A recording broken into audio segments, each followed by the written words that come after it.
Okay जी, आज का हमारा जो टॉपिक है वो है डिस्कवरी ऑफ प्रोटॉन के प्रोटॉन को जो है ना वो किस तरह से डिस्कवर किया गया है। लास्ट टाइम हमने ये पढ़ा था कि जो है ना वो डिस्कवरी ऑफ इलेक्ट्रॉन के बारे में पढ़ा था, और उसमें हमने ये देखा था कि इलेक्ट्रॉन के ऊपर जो है ना वो नेगेटिव जो मतलब रेज़ होती हैं ना, जो उसको हम क्या कहते हैं, कैथोड रेज़ कहते हैं।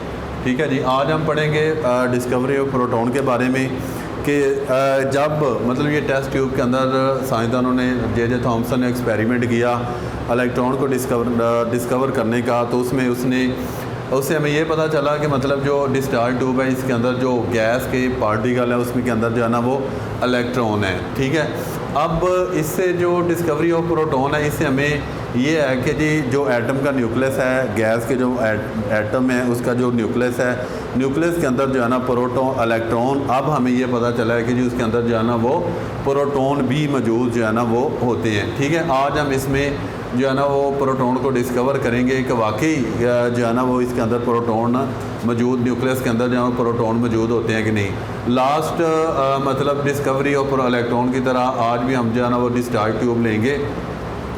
ठीक है जी, डिस्चार्ज ट्यूब लेंगे और एक यहाँ पे आपके पास जो है ना हमारे पास एक तरफ जो है ना वो कैथोड रे है, और यहाँ पे एनोड के ऊपर पॉजिटिव चार्ज होता है, और कैथोड के ऊपर आप जिस तरह की लास्ट हमने पढ़ा था कि नेगेटिव चार्ज होता है। फिर हम एक वैक्यूम पंप लेंगे कि जो गैस हमने इसके अंदर मतलब इंटर करनी है उसका जो है ना उसको मेंटेन रखने के लिए, प्रेशर को मेंटेन रखने के लिए फिर हम ये वाली एक बैटरी लेंगे कि जो दोनों टर्मिनल के साथ जो है ना इसको हम लिंक कर देंगे, और बैटरी जो है ना ये क्या करेगी, ये पोटेंशियल डिफरेंस जो है ना वो वाला प्रोवाइड करेगी। ठीक है, अब यहाँ पे देखें जी इसके अंदर हम हाइड्रोजन गैस जो है ना वो लेते हैं, जो हमारे पास टेस्ट ट्यूब है, और यहाँ पे हमारे पास जो बैटरी का वोल्ट है वो कितना लेंगे, हम यहाँ पे 10,000 वोल्ट जो है ना वो बैटरी का लेंगे, यानी हमने हाई वोल्टेज जो है ना वो इसके अंदर ऐड करने हैं। ठीक है, दूसरी बात यहाँ पे जी प्रेशर हम क्या लेंगे। ठीक है जी, तो यहाँ पे हमारे पास जो है ना कि जो है ना ये आ जाएगा 10⁻³ मिलीमीटर ऑफ मरकरी। ठीक है, और ये वाला हमारे पास जो है जो है इसमें हमारे पास क्या जी, ये वाला जो है ये हमारे पास भी एक जो उसका प्रेशर का जो है ना वो यूनिट है हमारे पास। ठीक है, और ये जो है ना बहुत ज़्यादा प्रेशर है हमारे इर्द गिर्द, मतलब जो प्रेशर होता है वो 760 मिलीमीटर ऑफ पर मरकरी होता है।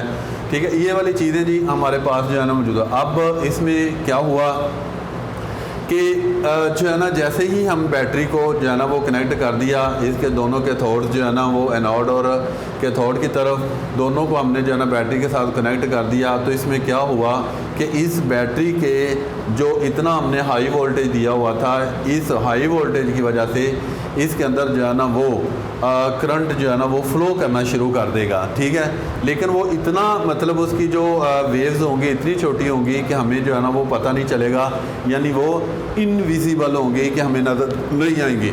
ठीक है जी, अब ये सवाल यहाँ पे पैदा होता है कि जब वो इनविजिबल हैं तो हमें वो कैसे नज़र आएंगी।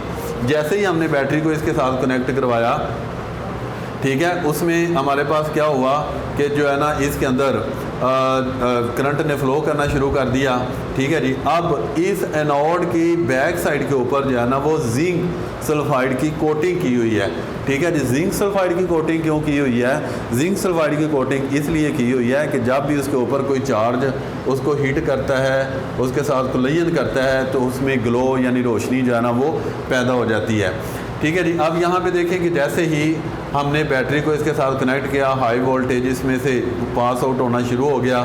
ठीक है, तो यहाँ से जब इसमें से करंट जो है ना वो पास आउट होगा, ठीक है, तो यहाँ पे फिर हमारे पास क्या होगा कि क्योंकि वो जो करंट है, जो मतलब वेव्स उसमें से गुजरेंगी वो इनविजिबल है, नज़र नहीं आती, तो हमें कैसे पता चलेगा कि ये वाला जो है ना इसके अंदर ये वेव्स जो है ना वो पैदा हो रही हैं, प्रोड्यूस हो रही हैं। ठीक है, अब जब गैस के पार्टिकल में से जो है ना वो हाई वोल्टेज बैटरी के ज़रिए जो है ना उसका चार्ज पास आउट होगा, तो जैसे ही वो चार्ज पास आउट होगा वो ये वाला जिंक सल्फाइड जो है ना इस जो कोटिंग की हुई है इसकी वाल के साथ टकराएगा। जब वो टकराएगा तो फ़ौरन जो है ना वो जिंक सल्फाइड की जो कोटिंग वाला पार्ट होगा वो ग्लो करना शुरू हो जाएगा।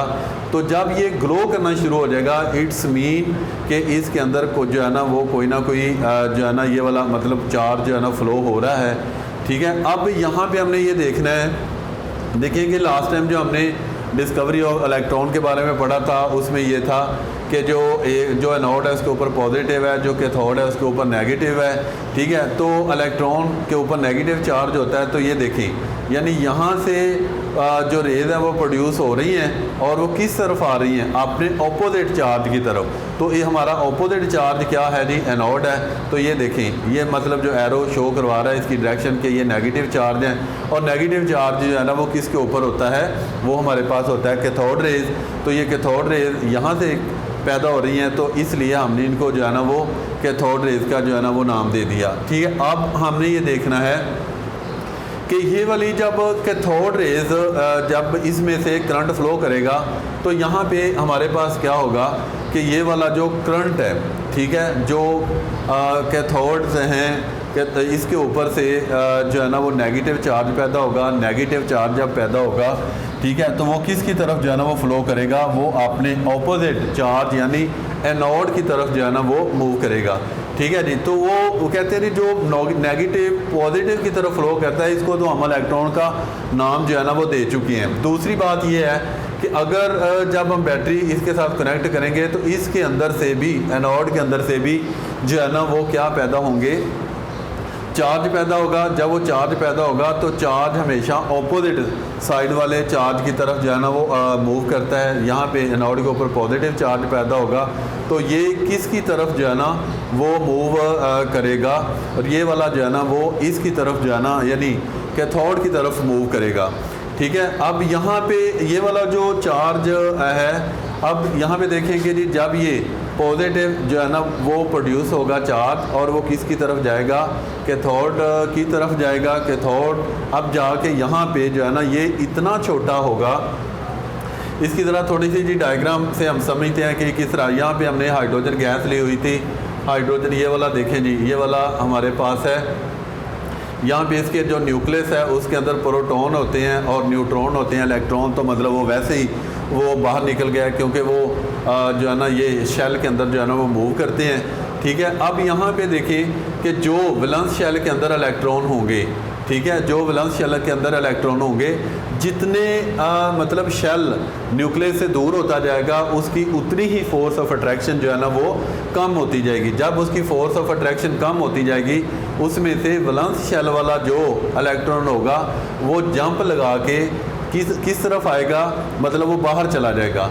तो जो भी इलेक्ट्रॉन होता है उसके ऊपर हमने पढ़ा था कि नेगेटिव चार्ज होता है। जब वो नेगेटिव चार्ज जो है ना इस एनोड की तरफ आएगा, कैथोड की तरफ तो नहीं जाएगा क्योंकि उसके ऊपर तो पहले ही नेगेटिव चार्ज है, तो वो अपने ऑपोजिट चार्ज यानी एनोड की तरफ आएगा। जैसे ही वो एनोड की तरफ आएगा तो यहाँ पे वो क्या करेगा, एनोड, तो इसको वो क्रॉस करके आगे जिंक सल्फाइड की जो है ना वो कोटिंग की हुई है, जब वो जिंक सल्फाइड की कोटिंग वाले पार्ट के साथ टकराएगा तो यहाँ पे आपके पास क्या होगा जी, रोशनी यानी ग्लो जो है ना वो करना शुरू कर देगा। ठीक है, लेकिन हमने ये देखना है कि ये वाला जो हमारे पास नेगेटिव जो है उसको तो हमने कह दिया कि ये इलेक्ट्रॉन्स होते हैं, और हमने यहाँ पे ये देखना है कि ये वाले जो पॉजिटिव है ना, ये वाले जो रेज होती हैं और कौन सी। तो यहाँ पे देखें कि जब इसको बैटरी के साथ हम कनेक्ट करेंगे एनोड से ये रेज जो है ना वो प्रोड्यूस हो जाएंगी। जब ये रेज प्रोड्यूस हो जाएंगी, यहाँ पे देखें जी हमारे पास हाइड्रोजन है, हाइड्रोजन हमारे पास एक एटम है।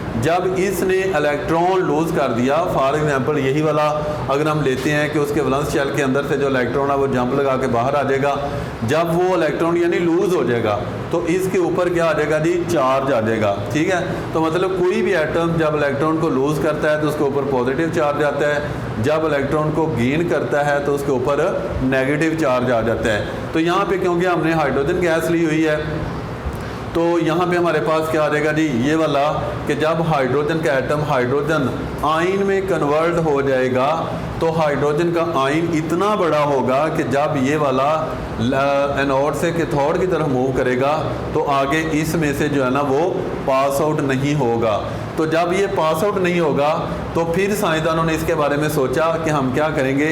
ये देखिए हमने ज़रा ये मतलब होल बड़े बड़े लिए हुए हैं, लेकिन ये बहुत टिनी से होते हैं, छोटे होते हैं। तो ये वाला जो हाइड्रोजन आयन है ये थोड़ा सा मतलब जो है ना ये हैवी किस्म का होता है। जब ये वाला आयन भारी होगा और इसमें से जो है ना वो पास आउट नहीं होगा, साइंसदानों ने फिर यहाँ पे परफोरेटेड कैथोड जो है ना उसको यूज़ किया कि जिसके अंदर से ये मतलब छोटे छोटे होल्स बने हुए हैं। तो इन होल्स में से ये वाला जो आयन है ये वाला पास आउट हो जाएगा और ये वाला हमारे पास जो है ना दो जो है ना वो चार्ज हो जाएंगे। अब यहाँ पे देखिए इन दोनों के ऊपर जो है ना वो पॉजिटिव चार्ज है। क्यों पॉजिटिव चार्ज है?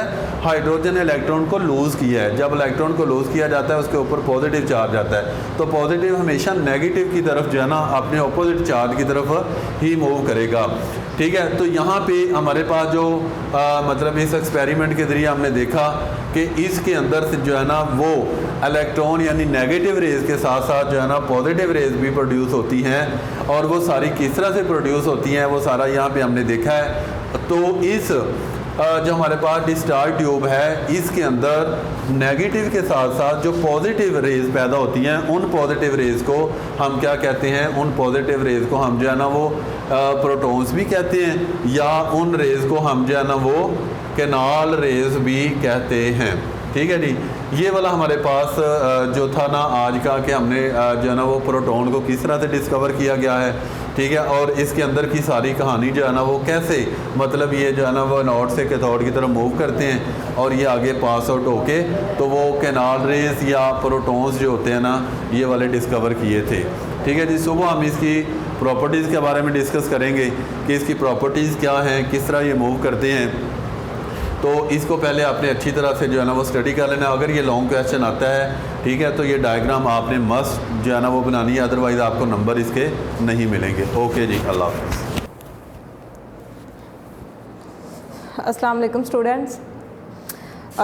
चैप्टर नंबर 3 हम लोग पढ़ रहे हैं। इसका बायोलॉजिकल मेथड जो है उसके मुताबिक जो बायोलॉजिकल प्रॉब्लम्स को सॉल्व किया जाता है उसकी रीडिंग हम लोगों ने की है। पीछे वेरियस स्टेप्स जो हैं उनको डिस्कस किया हमने, जिनके अंदर सबसे पहले जो है वो रिकग्निशन ऑफ बायोलॉजिकल प्रॉब्लम था, देन ऑब्जर्वेशंस थी, hypothesis, deduction, experimentation, summarisation of results and later on reporting of results. और इसके अंदर फिर हमने एक और बात की थी व्हाट इज़ कंट्रोल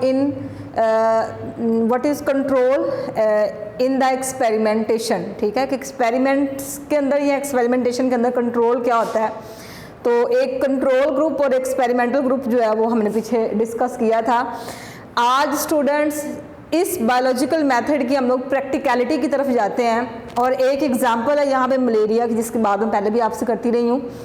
तो मलेरिया की एग्जांपल को सेट करके बायोलॉजिकल प्रॉब्लम को बायोलॉजिकल मेथड इस्तेमाल करते हुए किस तरह से सॉर्ट आउट किया जाता है उसको देखेंगे हम।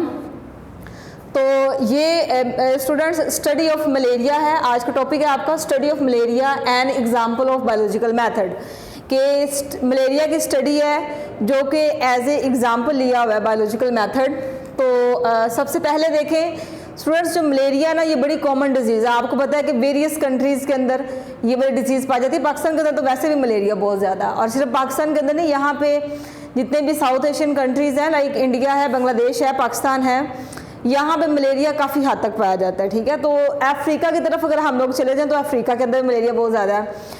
तो पूरी दुनिया में वैसे मलेरिया है, ठीक है, लेकिन कुछ कंट्रीज़ के अंदर मलेरिया ज़्यादा है, कुछ कंट्रीज़ के अंदर कम है। जो बहुत ही ड्राई जहाँ का इन्वायरमेंट है, जिस तरह से आप UAE ले लें, सऊदी अरेबिया ले लें, ठीक है, जहाँ पे डेजर्ट ज़्यादा और गर्मी बहुत ज़्यादा, वहाँ पर मच्छर वैसे भी सर्वाइव नहीं ना कर सकते, उनकी वैसे डेथ हो जाएगी। तो जहाँ पे मॉडरेट किस्म का इन्वायरमेंट आता है, मतलब मौसम जो है वो बदलता रहता है, वहाँ पे मलेरिया या मच्छर का होना जो है वो मतलब ज़्यादा उसकी पॉसिबिलिटी है कि वहाँ पे मच्छर ज़्यादा होंगे। तो आपको पता है कि जो अरब कंट्रीज़ है मोस्टली वो गर्म ही हैं, ठीक है, मतलब पूरा पूरा साल, फॉर एग्जांपल यूएई में पूरा पूरा साल जो है वो गर्मी रहती है, मौसम बदलता नहीं है। तो इसी तरह से जितने जो साउथ एशियन कंट्रीज़ हैं इनमें मेजॉरिटी जो कंट्रीज़ हैं उनके अंदर जो वेदर पैटर्न है वो चेंज होता है, ठीक है, सर्दी आ रही है, गर्मी आ रही है, मौसम बहार है, ख़ज़ां है।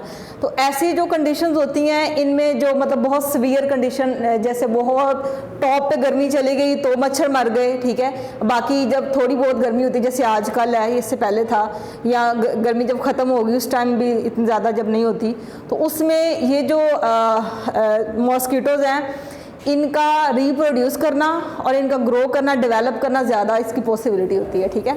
तो पाकिस्तान के अंदर और बाकी साउथ एशियन कंट्रीज़ के अंदर इसलिए भी मलेरिया ज़्यादा पाया जाता है।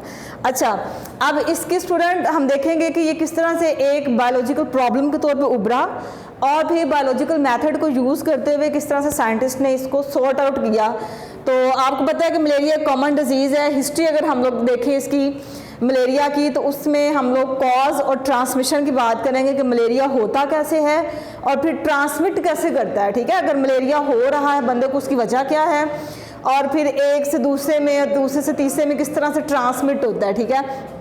एंशियंट टाइम तकरीबन 2000 साल पहले की बात है कि जो फिजिशियंस थे उनको मलेरिया का पता था, जो डॉक्टर्स हैं ना उनको पता था कि इस तरह की कोई बीमारी होती है, कोई डिजीज़ है, वो जानते थे और उनको पता था कि जब ये बीमारी हो जाती है तो इसमें इन बंदे को सर्दी लगती है, फिर फीवर हो जाता है, ठीक है। और इस फीवर के बार बार अटैक्स होते हैं, रिक्योरिंग अटैक्स, बार बार अटैक्स होते हैं और फिर ये प्रॉब्लम के तौर पे सामने आई, ठीक है। अभी उनको पता नहीं था कि मच्छर के काटने की वजह से ये हो रहा है। अच्छा, इसके ऊपर फिर ऑब्जर्वेशन स्टार्ट कर दें, ठीक है। आपको पता है कि सबसे पहले रिकग्निशन ऑफ बायोलॉजिकल प्रॉब्लम है। अब ये मलेरिया के तौर पर चीज़ रिकगनाइज हो गई कि ये जो है ये एक डिज़ीज़ है जिसके अंदर जो है वो बीमारी होती है और होती किस तरह से है कि फीवर होता है, ठीक है।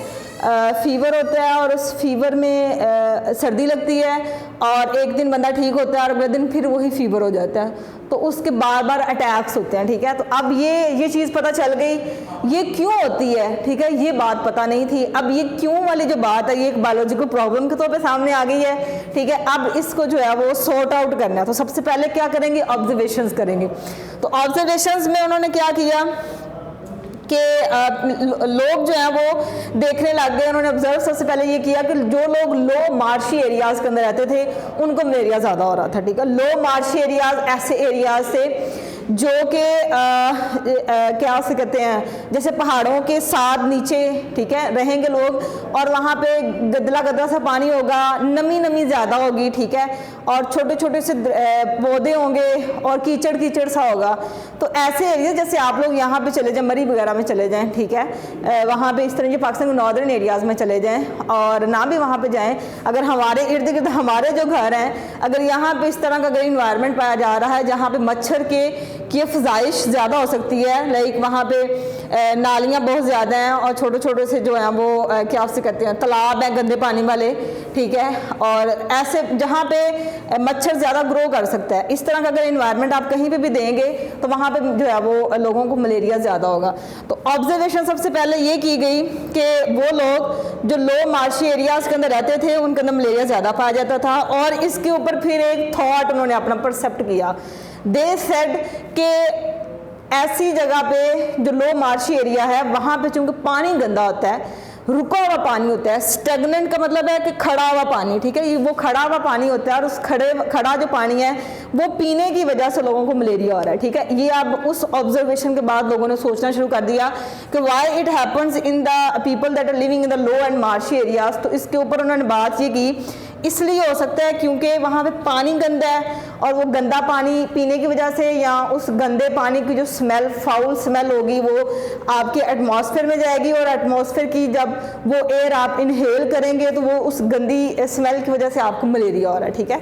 अब लोगों के वहमो गुमान में भी नहीं था कि ये मच्छर के काटने की वजह से हो रहा है, ठीक है। अब इसके ऊपर लोगों ने सोचना शुरू किया, ठीक है, अल्लाह ने आपको दिमाग दिया हुआ है, आप किसी भी चीज़ के अंदर से रीज़न या लॉजिक निकालने की कोशिश करते हैं, ठीक है। पढ़े लिखे लोग इस चीज़ को थोड़ा ज़्यादा इस्तेमाल करते हैं और वो इसके ऊपर काम करते हैं। तो उन्होंने ये सोचना शुरू कर दिया। उन्होंने कहा कि बैड एयर होती है स्टैगनेंट वाटर की वजह से और उस बैड एयर को इनहेल करने की वजह से आपको मलेरिया होता है।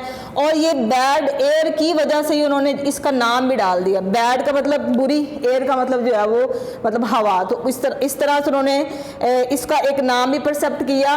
इटालियन वर्ड था जिसमें था माला, माला का मतलब बैड और एरिया का मतलब एयर, बैड एयर, ठीक है। अगर आप इसको इटालियन में देखें आप कह सकते हैं कि जो मलेरिया का वर्ड है वो इटालियन वर्ड है, ठीक है, इटली से ओरिजिनेट हुआ है।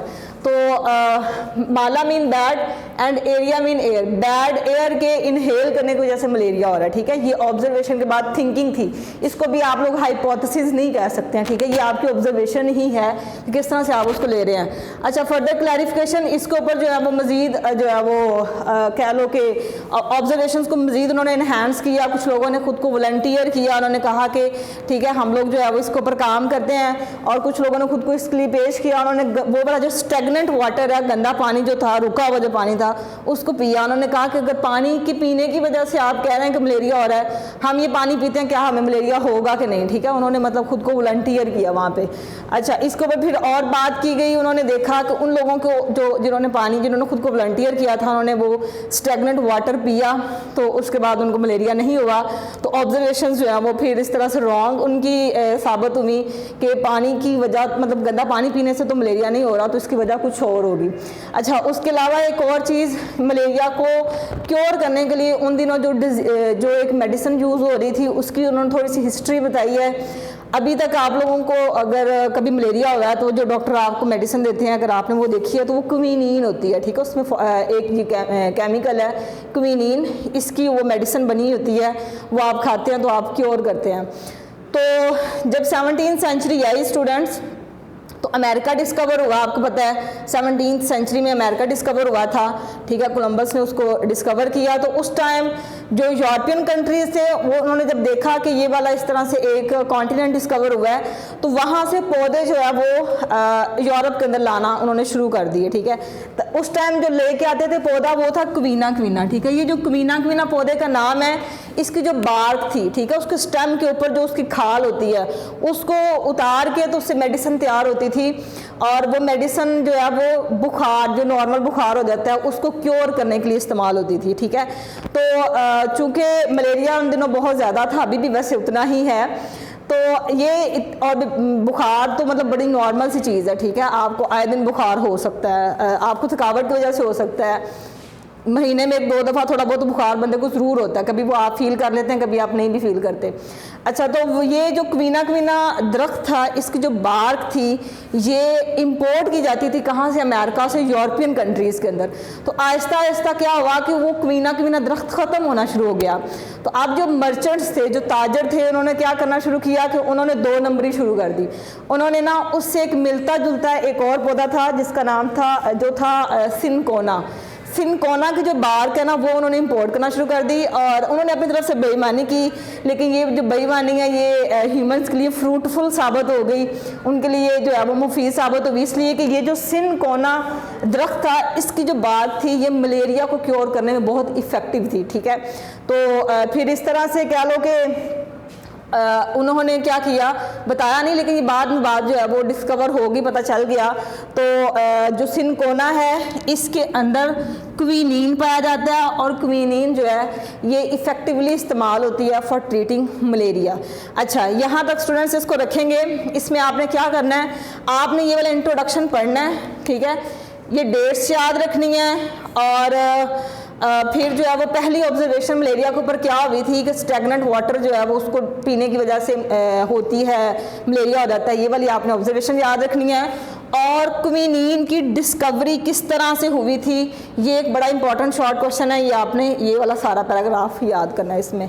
और इसमें 2 शॉर्ट क्वेश्चन हैं, कुछ MCQs हैं, इसको आपने देखना है। इससे रिलेटेड आपको असाइनमेंट इंशाल्लाह मिल जाएगी जल्दी ही। इसको याद करें, इसको समझें, कुछ समझ नहीं आती तो आप मुझसे पूछ सकते हैं व्हाट्सएप ग्रुप में। अपना ख्याल रखिएगा, अल्लाह हाफ़िज़।